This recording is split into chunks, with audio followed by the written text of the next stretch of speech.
Hello, welcome to the 7th episode of my knitting video podcast.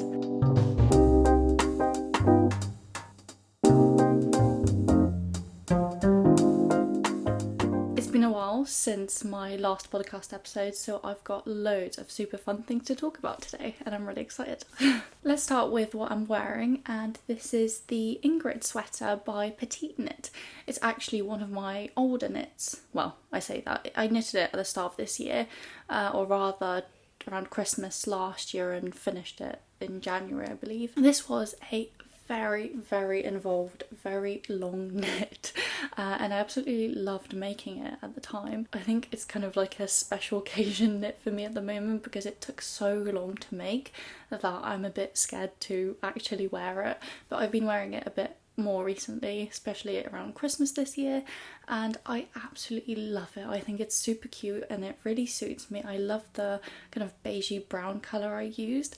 I knitted this in a yarn that I'm not in love with, and I also did not gauge swatch, so this was a super risky knit, but fortunately I knit it in a superwash yarn, and I usually wouldn't be happy with it, but because I didn't gauge swatch and I'm a tight knitter, this would have been tiny if it hadn't been superwash. I did like a little reel when I finished this of me blocking it and it changed drastically. I love how it fits me in terms of size. The only issue I have with it is the sleeves because they are a little bit too short, so I will need to lengthen them at some point because they sit like this, and I have some pictures from when my boyfriend and I went to Paris and I wore this jumper loads around there, and in all the pictures I just look like I'm wearing a jumper that's too small for me because the sleeves are just too short, which I'm not massively keen on, but I think it looks so cute, so I love wearing it. I made this in Drops Charisma in the colour 77 Light Oak. As I said, it's a superwash yarn, but at the time I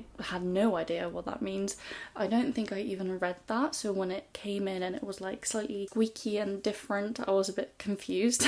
Yeah, I probably wouldn't make that choice nowadays, but I think I was going more off of colour rather than the yarn specs. I was just going for 100% wool, like a beigey brown colour. That's kind of what I wanted, and I think it's come out really cute because it's nice and cool toned. I didn't want anything too warm because I don't think it suits my features too much. This is absolutely perfect. I don't think I could have chosen a better colour for this, and I'm really happy it doesn't have mohair in it. It gives me a bit of a granddad sweater vibes, but in a good way, in like a just cozy, comfy, nice and warm way, which is funny to say because this jumper is not warm compared to my other jumpers that I've knitted. I have a cardigan that I knitted in 100% like wool. It is so much warmer than this, even though it's a v-neck, so I don't know what this is about. I think it might be the superwash. When they do their superwash treatment, it's like covered with plastic. Realistically, it's just like a polymer coating. That's like the cheaper way of doing it, which I assume Drops would do because obviously they make the yarn quite cheap. I think that kind of takes away a lot of the wool properties. It might also be the sleeves because how short they are. Like they usually like sit like this. I have to pull them down and it doesn't really work because they just spring back. That might contribute to the cold. I don't think it's the little holes. I actually really like that it's got like these little holes and it makes it a little bit more airy and nice, and you don't get sweaty in it. I modified the collar on this because I really hated what Petite Knit did in her design. It really wasn't my style. I think it looks cute on her, but don't think I would ever wear that. So I just went for a crew neck, and I really love how like fitted this crew neck is. It's really close to my neck and it's not wide, which I really like because it keeps me a bit warmer, and also I think when it's lower it just looks stretched out. Also, just to make sure that it doesn't stretch out, I put some elastic in, which is really perfect.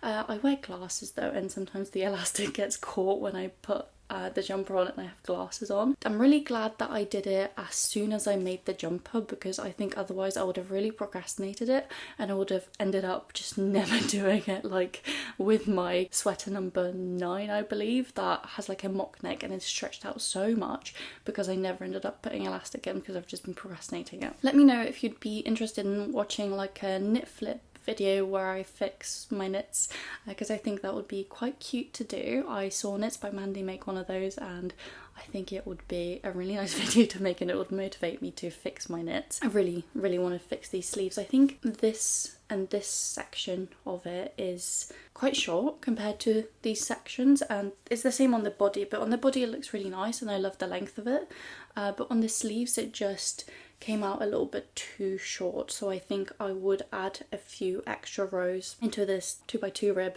and the 1x1 rib as well. If I lengthen this by too much it will look a bit funky, but if I add it to both it might look okay. My first finished object, that was a work in progress in the last episode, and I think I only just started it pretty much.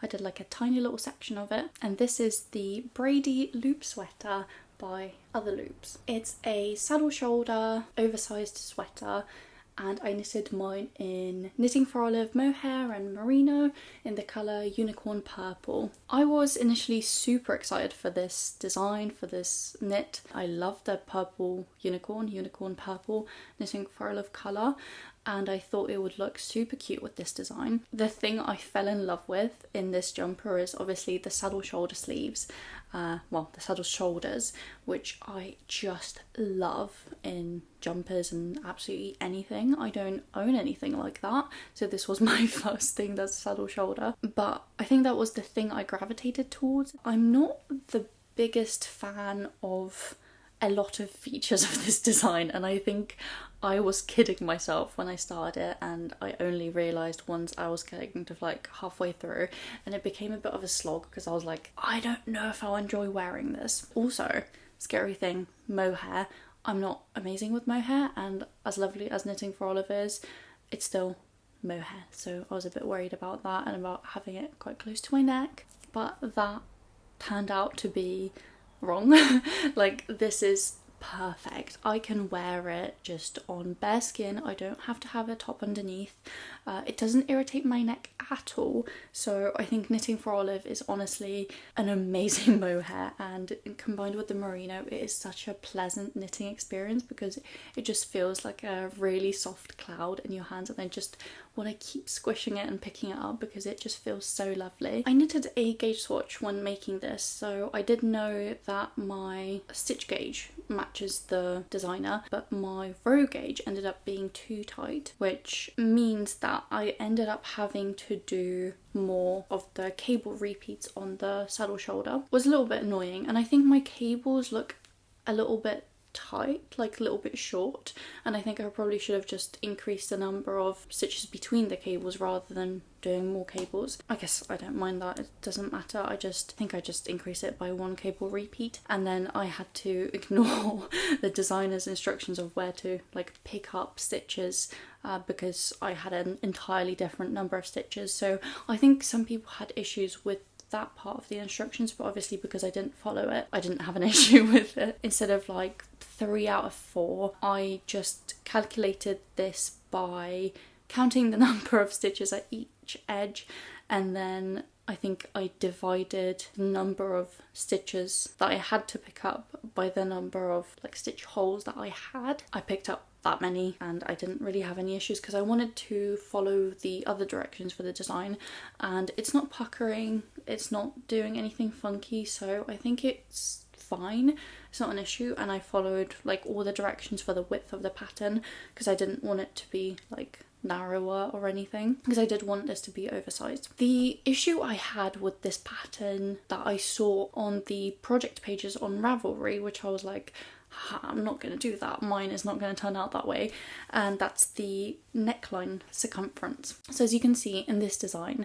the neckline is really nice and close to my neck. As I said, I really love that, but here the neckline is massive, and on mine I don't think it's quite so bad because I ignored the instructions for the ribbing for the neckline and I made it a bit longer, and I also added elastic.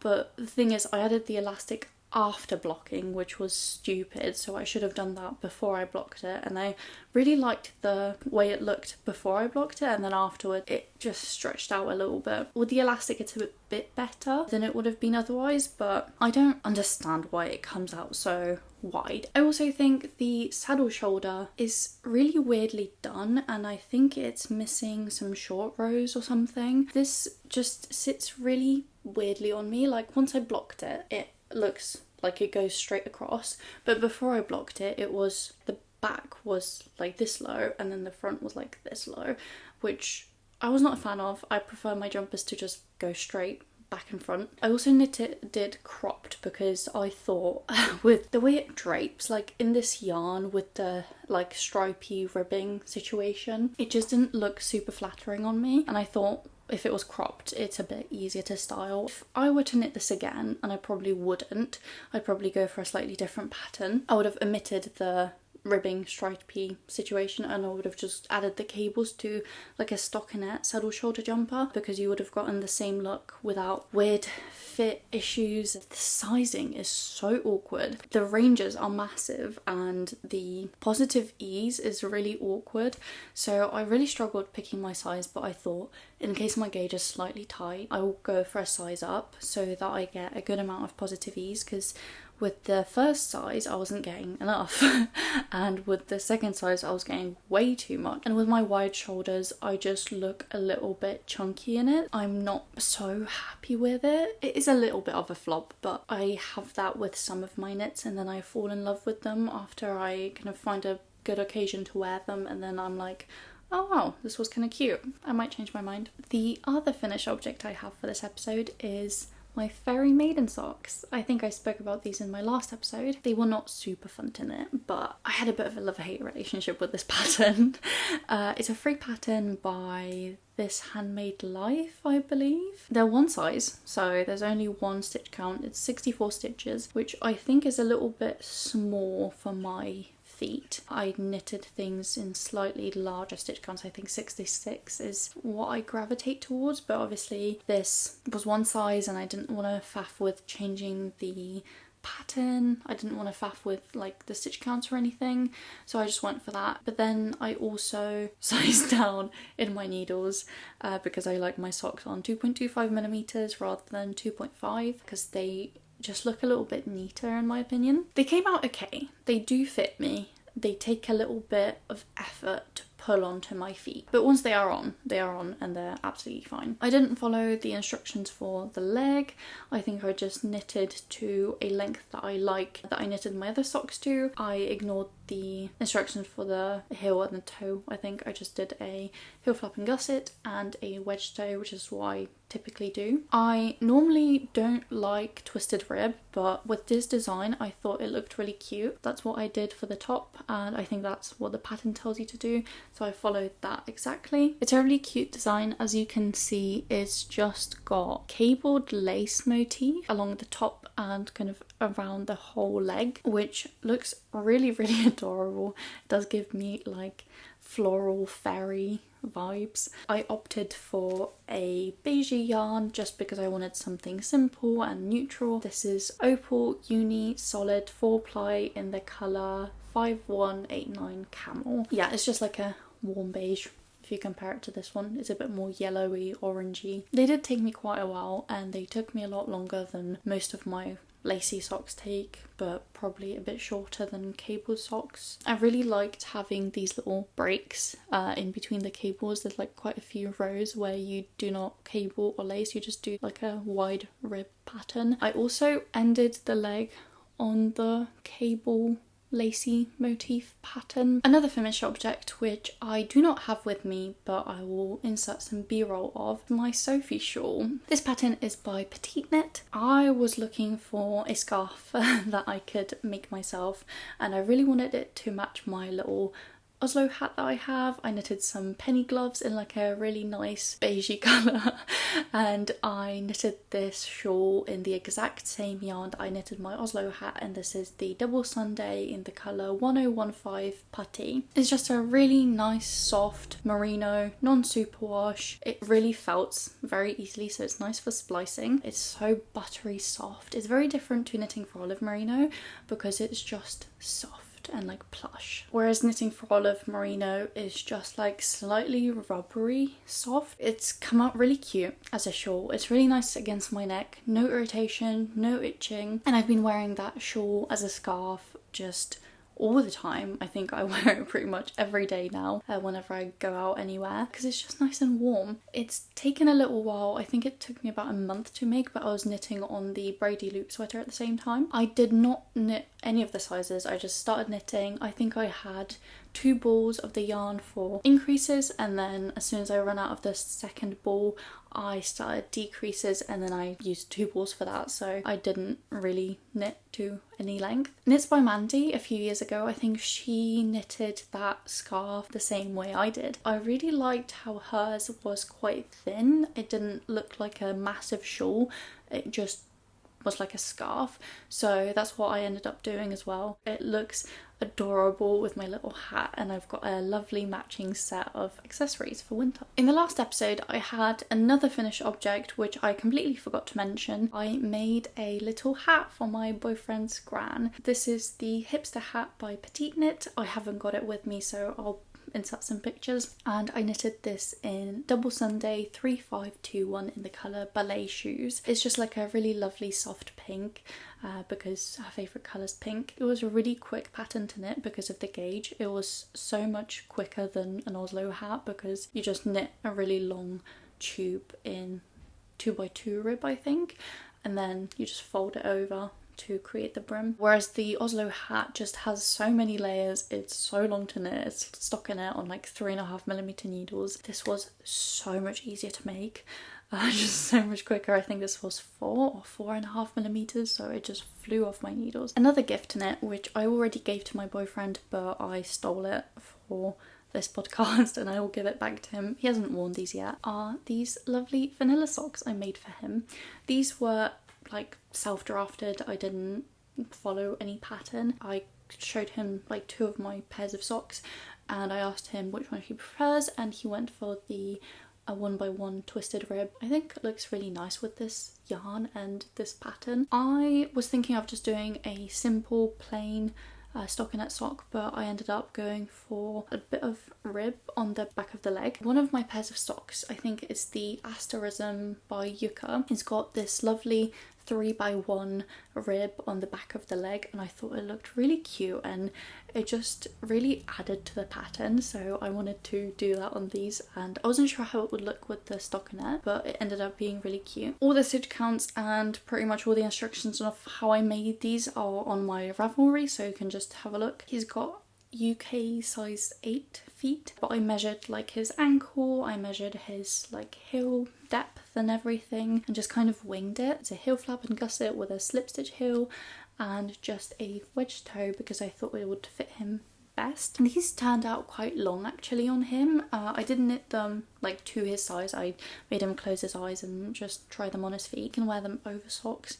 I don't think he will because he does not like to be warm because he's weird, but his feet are always cold, so that's why I made these for him. And I got him to choose a yarn colour that he would like, and he went for the West Yorkshire Spinners signature 4-ply in the colour Poppy Seed, which I wasn't a massive fan of on the website, and then I saw it in real life and I started knitting with it and I adore it. I'm definitely going to knit socks in this colour because it's just so beautiful. Also, Signature 4-ply by West Yorkshire Spinners is my absolute favourite sock yarn because it holds up so well. This pair of socks I've been wearing, and you cannot tell, there's pretty much no pilling, nothing going on them, and I've been wearing them with boots like Doc Martens pretty much every day. There's no felting, no pilling, nothing, so they are amazing.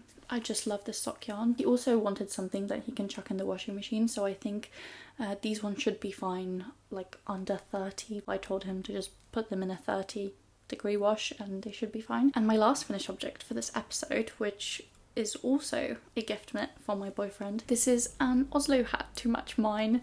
I think it's come out really cute. It's also knitted in double Sunday, just like mine. 6580 in the colour Blue Night. It's like a really lovely, slightly dusty navy colour, which I think really suits him. We also went to a yarn store, like that was months and months ago. I kind of got him to look at some of the colours. I kind of put them against his face to see how he will look in all of them, and this kind of was the perfect colour. I think he wears a lot of navy as well and it really suits him, especially the slightly dusty colour. It looks really cute. Also for this one, I did end up following the instructions for the brim, which I didn't do on mine, so I knitted this to pattern. The only thing I changed, I think, was the length of this part. I, again, got him to try it on, and for me, I think it turned out a little bit too long, but he does like the length of it. But if I were to knit it again, I probably would have shortened it a little bit. I think I still made it a little bit shorter than the pattern suggests, so yeah, the petite knit one is very long. My first and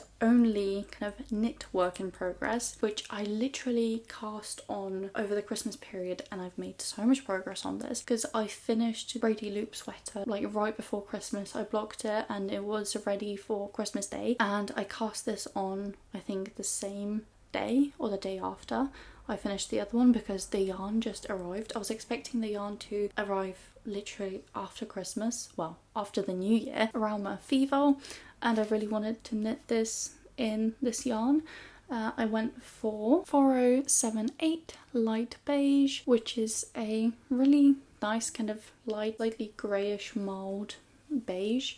It's got like little yarn that's slightly darker than the main yarn, like within the ply, which is really nice, and it really comes through when you knit it. I actually sized up on my needles because I thought I wouldn't meet gauge, so this is knitted on 5.5mm needles, and I ended up getting 17 stitches instead of 16 stitches. I again ordered some 6mm needles because I didn't have any, and that was also again 17 stitches somehow, but I just went for it. This is cardigan number 9 by My Favourite Things Knitwear, or the start of it, but you can see how much I have knitted over the Christmas period, and it's not like I've been knitting all day every day because I've had uni work to do and obviously like family time and that sort of thing, so I've not really had that many opportunities to work on this. I've just started the second front panel. I've literally finished the back. I will be joining in the underarms very soon. This is just a simple stockinette saddle shoulder construction. This is slightly different than the braidy loop sweater in terms of the construction because you just have the saddle shoulders and then you do loads of short rows at the back, so I think the fit will be really good because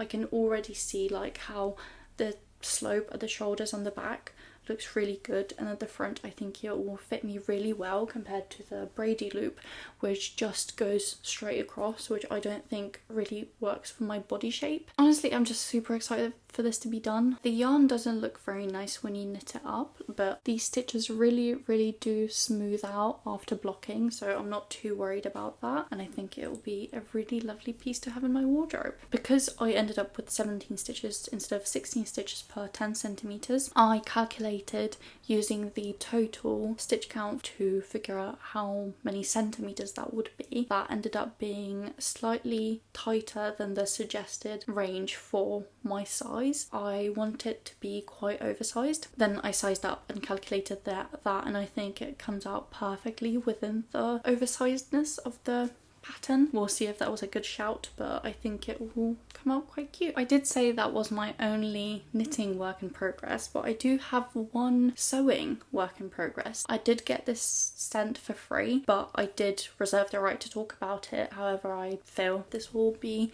entirely my thoughts. This is how much I made so far. It is a bag sewing kit from Babylon Leather. When this brand reached out to me, I was quite skeptical because I'm just quite a small channel, so I was just very confused. But I saw Natasha Crawford do like a little partnership with them, so I thought it might be legit, and I did kind of have like a back and forth with them, and then they ended up sending me this kit. This is the saddle bag, I think in the colour coffee. They let me choose the kind of thread colour as well, and I just went for the one in the picture, which I think looks really cute. I was very worried that it would be just orange, but it did end up being like a really nice golden kind of brown. I don't really wear many browns, but I did love the way this looked in the picture, and I loved the like brassy goldish clasp that it has, and I think it's gonna be a really cute bag. It's really fun to make, to be honest.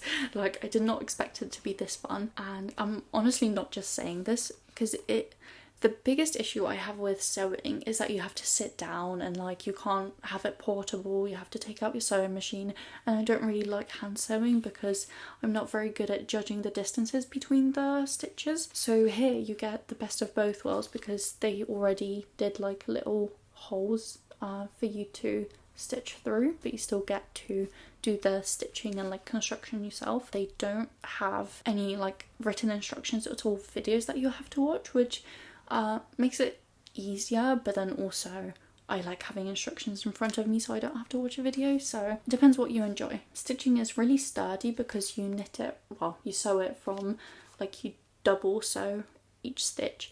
And when Natasha said that, I was like, oh my god, that sounds so long. But it's honestly not that bad. You just have like a thread that has needles on each side, and they do give you like everything to make this.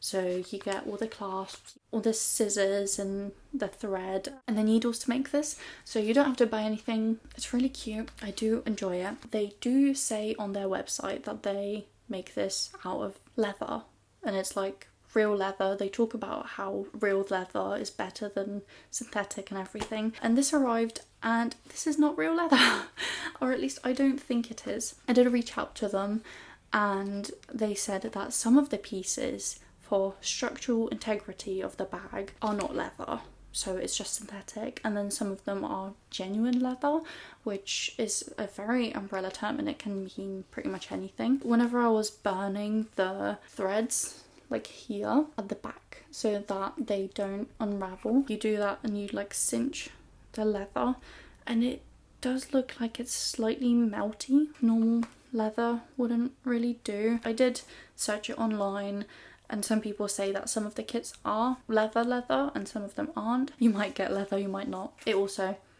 just smells like plastic. A pro is that you do get loads of colours to choose from. The designs are really cute. That saddle bag just looks adorable and I cannot wait to own it. I can't wait to have it. I had to really stop myself to not finish this project because I said that I would show this as a work in progress. I didn't want to have just like a finished object to show you, but yeah, I really had to stop myself. Despite the double stitching that you have to do, it really is quite quick. All the stitching that I have done, it literally took me maybe like 2-3 hours, whereas with knitting, like if you were to knit this bag, it would have taken so long. If you find any other brands, or if you do like this brand's designs of the bags, I would really recommend the kits as a whole because they are really fun to make. And finally, acquisitions. This one I'm so excited to tell you about. I've got these like ugly plastic stitch markers, but they don't look cute on my knits because they're so bright and colourful. So I really wanted some pretty stitch markers. I went through Etsy and it was actually my boyfriend that found these. I was really in love with this stitch marker. It's just like a really pretty cute flower. With that I got some just raglan stitches. They're just like little rings with little pearls on the end, which look really cute. I think because it's Christmas, I don't know, or maybe she just sends them with every order. I got like an extra little stitch marker which I had no idea about, but it was such a cute and lovely surprise. It's just like a little unicorn progress keeper, I think. It's got like a normal marker there, and then it's also got this lobster clasp, so you can just clip it onto a stitch to track your progress. I've been using these so much on my braidy loop sweater. This unicorn just looked adorable with that purple unicorn yarn. My next super exciting acquisition, which I already swatched for as well, is the filcolana Peruvian highland wool in this really lovely beautiful lavender grey colour, 815. I did 2 swatches because the first one, which I just did following the pattern, came out too tight, and then I knitted it on size up needles, so 5.5mm instead of 5, and that one came out slightly bigger, but I still don't meet gauge. This is some yarn for a little mini knit along I'm doing with 2 of my Instagram/YouTube friends. You might be watching them already. It's Sophie from Candid Knit and Maddie from True Summer Knit. We are going to be knitting the pearl jacket by garn slicked. It's this really beautiful oversized broken rib cardigan design with drop shoulders and v-neck, really chunky gauge. It's really beautiful and I'm super excited to knit it. I already have a cardigan that's like a chunky v-neck. It's the Step by Step cardigan by Florence Miller, but that one is a raglan and I knitted it in like a beige, so I thought this would look super cute, like a fun purple, but because it's like a dusty and muted colour, it's going to be a really nice neutral, well, neutral-ish colour. Another acquisition I have is Truly Wool Rich Cygnet 4-ply, a 75% wool and 25% polyamide, but it's in this really beautiful greyish beige colour. It's just some sock yarn. I always love having sock yarn because I knit loads of socks. I'm gonna try and knit fewer socks next year because I really want to focus on garments. I wanted to show that first to contrast it with this colour because this one does look very beigey and it's called Stone, but it's like a slightly pinkish beige greige, which I bought for a pair of flower knot socks. This is West Yorkshire Spinners colourlab 100% British wool DK yarn. It's not sock yarn, but it's DK weight, so I think it should be fine. I've got a pair of DK weight socks that are just wool from this brand, actually, from Cygnet, and they are absolutely fine. I've been wearing them with boots, like around the house and everything, and they're absolutely fine, so I think this should be okay too. And that's it for this episode. I hope you enjoyed this video. If you did, let me know in the comments, leave a like, subscribe, and I will see you in the next ones. Bye.